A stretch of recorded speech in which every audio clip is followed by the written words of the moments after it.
Here's a mainspring barrel from a Seth electric chime clock. On this movement design, the barrel cover has no slot, so it's not always obvious how to get the barrel open. In this case, use a flat-bladed screwdriver with one sharp corner.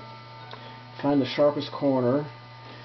Press that corner into the barrel just below the cover, and rotate the screwdriver.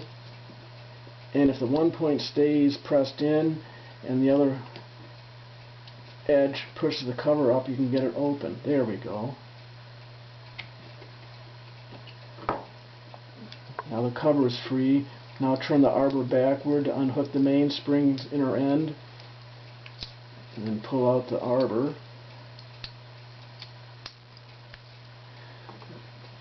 And then use a pair of small needle nose pliers with smooth jaws to get the mainspring out. Just gently pull the inner end out a little bit. Then just let it gently come out like this.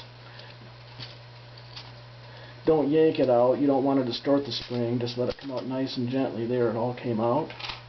Now at this point you would normally clean and lubricate the mainspring and barrel. I'll do that. I'll show you how to do that later. Right now, to put the spring back in, lay the barrel flat on the bench.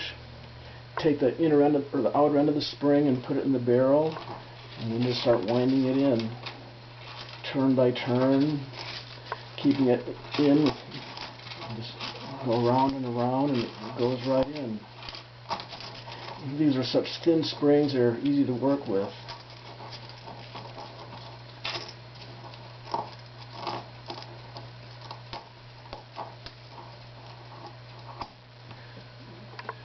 Then insert the arbor and turn it and make sure that it hooks on the inner end.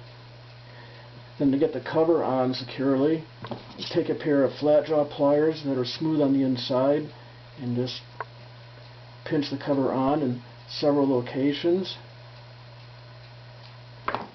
And there it is.